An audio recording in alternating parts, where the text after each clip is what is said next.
Bom dia, criançada. Hoje é dia 3 de agosto, segunda-feira. Começamos o mês de agosto. Falei para vocês na aula online que é um mês que eu gosto muito. Vocês lá na lata adivinharam por quê? Então, para quem não assistiu nossa aula online, né? Mês de agosto é o mês do folclore, é um mês que a gente trabalha muito com esse tema. É um tema muito importante, pessoal, porque faz parte da nossa cultura. Então, o folclore é a nossa cultura. Folclore entra alimentação, folclore entra dança, folclore entra lenda, folclore entra adivinha, par, lenda. Tudo que faz parte da cultura de um povo, a gente chama de folclore. Então, a gente tem muita coisa para trabalhar esse mês. E a gente vai trabalhar folclore nas aulas online, tá? Então, criançada aí que não tá assistindo a aula online, vamos assistir pra gente falar sobre folclore, combinado? Bom, nas aulas, videoaulas, né, nas aulas gravadas, a gente vai trabalhar a apostila. Então, hoje a gente vai trabalhar a unidade nova lá da apostila, né, a unidade 6, que está na página 44. Então, já peguem a apostila de vocês, já coloquem lá na página 44 para que nós possamos dar início, tá bom? Bom, criançada, o que nós vamos estudar nessa unidade? Essa unidade, nós ainda vamos continuar falando sobre os africanos e sobre os indígenas. A unidade 4, nós falamos sobre contos africanos, estudamos um pouco sobre a África. A unidade 5, nós falamos sobre textos instrucionais, né? Em forma de jogos, né? Jogos e brincadeiras indígenas, né? A apostila priorizou os indígenas. E aí, nessa unidade nova, a gente vai falar sobre alimentação, sobre receitas, sobre comida, principalmente comida, alimentação vindo da África e alimentação dos indígenas. A nossa alimentação brasileira, ela é muito ligada a esses dois povos. Por quê, pessoal? Porque quando o Brasil foi descoberto lá pelos portugueses em 1500, aqui já viviam os indígenas e logo depois vieram os africanos. Então, muito do que a gente tem hoje é herança tanto dos indígenas quanto dos africanos. E vocês vão aprender isso trabalhando um novo tipo de texto, que são as receitas. Então, agora a gente vai estudar receitas, trabalhar textos que falam sobre receitas, priorizando receitas africanas, receitas indígenas e alimentos africanos e alimentos indígenas, tá, galerinha?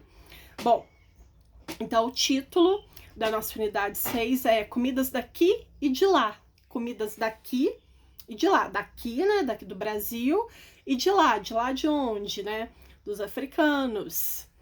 Então, vou fazer a leitura do que a gente vai estudar nessa unidade. Neste capítulo, vamos conhecer diferentes pratos e alimentos da culinária africana e indígena que deram origem a muitas receitas que costumamos encontrar no Brasil. Você vai ficar com água na boca. Então, virando aí a apostila, página 45, diga aí. Eu tô vendo aqui 5 alimentos que são alimentos muito comuns do nosso dia a dia. Então, tô vendo milho verde, tô vendo a mandioca, que é o principal alimento da base indígena, vai falar isso aqui mais pra frente. Tô vendo peixe, o feijão e a banana. Gente, deixa eu contar um negócio pra vocês sobre o feijão. O feijão, os europeus, eles não tinham o hábito de comer feijão. E aí, veio um explorador para o Brasil e ele veio justamente para estudar os brasileiros. Isso deve fazer uns 200 anos. Eu não sei ao certo quando ele veio, mas é coisa de 200 anos atrás. Então ele veio para estudar o Brasil, para conhecer um pouco da cultura brasileira e levar lá para a Europa. Eu não me lembro, eu acho que ele era francês, eu não me recordo qual a nacionalidade dele. Essa história estava numa das apostilas antigas. E aí, que aconteceu? Ele chegou no Brasil, então ele foi conhecer a cultura do Brasil, então ele foi conhecer a culinária brasileira. E aí ele percebeu que desde os mais pobres até os mais ricos, na mesa deles tinha feijão. Então, fosse uma família pobre, fosse uma família rica, eles tinham sempre o feijão como um dos principais alimentos. E aí, pessoal, ele foi descrever como que era o feijão lá para os europeus. E ele falou assim que o feijão, a princípio, parecia que ele estava comendo um negócio muito ruim, muito estranho. Só que aí, como ele começou a comer todos os dias, ele se tornou um apaixonado pelo feijão. Então ele ainda fala assim, olha, europeus, ele ainda se dirige aos europeus, não especificamente ao francês, ao italiano, ao português, ele fala europeus. Olha, europeus, não com essas minhas falas, porque eu não lembro exatamente como estava escrito, mas ele fala mais ou menos o seguinte, olha, europeus, se um dia vocês começarem a comer o feijão, não desistam, porque a princípio ele é muito ruim.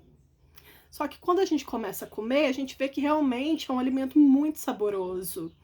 Então, aí, essa foi a primeira impressão de um estrangeiro comendo nosso feijão, tá? Tanto que hoje, pessoal, eu lembro que na época, quando eu li isso, eu tinha uma amiga que morava na França, e aí eu mandei um recado pelo Facebook para ela, perguntando para ela, olha, como é que vocês comem feijão aí? Aí ela falou, nossa, que feijão era a coisa mais difícil de achar lá na França. Que lá eles têm o feijão branco, mas o feijão igual o nosso aqui lá é muito difícil. Que existia uma mercearia, ela não morava em Paris, que é a capital da França, mas ela falou que tinha uma mercearia na cidade que ela vivia e que lá vendia feijão enlatado. Então ela comprava o feijão enlatado para matar a saudade do feijão do Brasil. Então, eles não têm o hábito, igual nós temos, de comer o arroz com feijão. Inclusive, pessoal, o nosso arroz com feijão, ele é riquíssimo, ele é super saudável. A parceria arroz com feijão é uma parceria, ó, do bem. É importantíssimo que vocês comam, que vocês se alimentem todo dia. Do arroz, que é uma fonte de carboidrato, do feijão, que é uma fonte, né, de proteína, né? Mais a fonte proteica poderia ser uma carne, né? E os legumes, os vegetais, que aí entra como vitaminas, fibras, né? Então, essa nossa parceria arroz com feijão é uma parceria de sucesso. E o feijão é nosso. Então, o povo que tem hábito de comer o feijão somos nós, os brasileiros, tá? É claro que outros países comem também. Existem vários tipos de feijão, tá? Mas quem tem esse hábito mais forte somos nós. E a banana, né? Que é uma fruta que na casa de todo mundo tem banana, todo mundo gosta de banana, né? Uma fruta deliciosa, super saudável. Meninos aí que gostam de jogar futebol, para evitar cãibra, é bom comer banana. Banana é rica em potássio. Então comam banana aí os jogadores de futebol do terceiro ano, tá? Então aqui nós temos 5 alimentos que são alimentos comuns e que eu acredito que todos vocês conheçam, certo? E aí tem 4 perguntinhas que eu gostaria que vocês respondessem no caderno de vocês, tá bom?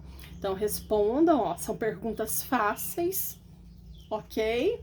Aí terminado de responder, a gente vai lá para a página 46.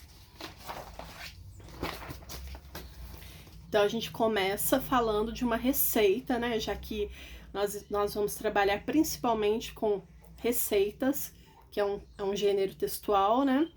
Então, vamos lá? Clique no texto, receita. A mandioca, ó, que eu falei, ó. A mandioca é a base da alimentação dos povos nativos do continente americano. O principal alimento que os indígenas cultivam é a mandioca. A mandioca é a base da alimentação do índio, tá? Isso é importante. Inclusive, na apostila do ano passado, a gente estudava isso em história e isso caía na prova. Eu colocava para os meninos na prova assim, a mandioca é a base da alimentação de quem? Aí eu colocava lá, dos índios, dos africanos, dos portugueses, tá? A mandioca é a base da alimentação dos indígenas, pessoal. É um alimento fácil de manusear, fácil de plantar, fácil de cultivar e delicioso. E mandioca dá para fazer um tanto de coisa, né, pessoal? Bom, então vamos ler a receita aí de mandioca, ó. Número 1. Leia a seguir uma receita que tenha mandioca como ingrediente principal. Galerinha, eu quero que vocês observem que tem, primeiro, o nome da receita, pra gente saber o que a gente vai fazer, né? Depois a gente tem os ingredientes e depois a gente tem o preparo ou o modo de fazer. É necessário que hajam etapas numa receita para que a gente não se perca, tá? A receita precisa ser explicada para a gente poder conseguir manipular os ingredientes e fazer uma receita bem feita que dê certo. Ninguém faz uma receita sem ter essas etapas, tá bom? Então vamos lá. Olha que diferente. Bifes de mandioca. Acho que eu vou fazer. Vou experimentar. Deixa eu ver aqui se é difícil. Então, ingredientes. 2 xícaras de mandioca cozida e moída. Meia cebola ralada. 2 colheres de sopa de cebolinha picada. 1 ovo. 2 colheres de sopa de farinha de trigo. E sal e pimenta a gosto. A gosto quer dizer que você vai lá, você coloca um pouquinho, você dá uma provadinha para ver se tá bom ou não, se precisa de mais, tá? Pronto. Todos os ingredientes foram falados. Eu posso ir lá separá-los para eu fazer a receita. Agora eu vou pro preparo, pro modo de fazer, que são as etapas da receita. Então, preparo. Misture tudo muito bem. Parece que é difícil, não. Divida em pedaços, faça umas bolas, achate-as, dando a forma de um bifinho, igual fazer um hambúrguer. Você pega tudo ali, mistura, aí você faz a bolinha, amassa, igual faz um hambúrguer. Aqui, ó, só aqui, gente, se vocês forem fazer, tem que ser o papai, a mamãe, a vovó, o vovô, o tio responsável, porque criança não mexe em óleo quente, que óleo quente é um perigo. Então, ó, número 3, ó. Primeiro, a gente mistura. Segundo, a gente vai dividir em pedaços, enrolar, achatar para fazer os hambúrgueres, né? Os bifinhos. Etapa 3, frite-os em óleo quente e ponha para escorrer sobre um guardanapo de papel.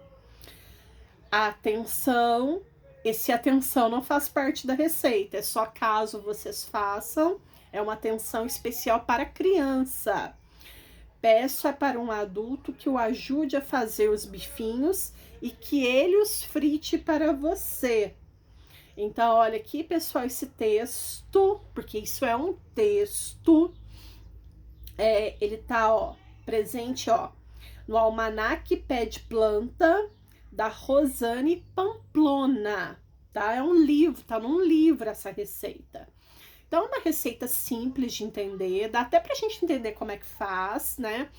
E aí, pessoal, o que ele vai pedir para vocês? Ele vai pedir para vocês fazerem algumas atividades. Essas atividades, elas são tranquilas. Então, vocês vão fazer para mim aí agora a página 47 e a página 48, tá? Não tá difícil, qualquer coisa, é só me mandar no particular que eu tiro dúvida. Tem mãe que sempre tá lá no particular me perguntando as coisas. Eu não tenho problema nenhum em responder. Só que às vezes vocês me perguntam em hora que eu tô ocupada, então eu demoro um pouco para responder, tá bom? Então, lá na página 48, vocês vão fazer a página 47 e 48. Tem um textinho no final, vou lê-lo para vocês. Opa, esse é legal, ó. Os nomes da mandioca. Entre os nomes da mandioca registrados pelos dicionários brasileiros estão aipim, aimpim, mandinga, castelinha, macamba, macaxeira, macaxeira, mandioca brava, mandioca doce, mandioca mansa, maniva, maniveira, moogo, mucamba, pão da América, pão de pobre, pão de farinha, tapioca, uaipe e chagala. E na sua região, como ela é chamada? Bom, aqui a gente chama mesmo de mandioca, né? Mas eu não sabia que tinha tantos nomes. Eu conhecia por mandioca, eu conhecia por aipim e macaxeira. Eu conhecia esses 3 nomes. Mandioca, aipim e macaxeira. Mas olha o tanto de nome que a palavra mandioca tem. Então, se vocês um dia forem para o norte do Brasil, para o Nordeste, lá no norte eles comem muita mandioca, pessoal. Eles usam outros nomes. Aí, então, já vão preparado. Opa, o que é isso? Vou olhar no dicionário, é mandioca, tá bom? Então, pessoal, parando por aqui, pra gente continuar, tá? Então, vocês façam até aí, qualquer dúvida eu estou à disposição. E a gente vai parar pra gente poder continuar a apostila, tá?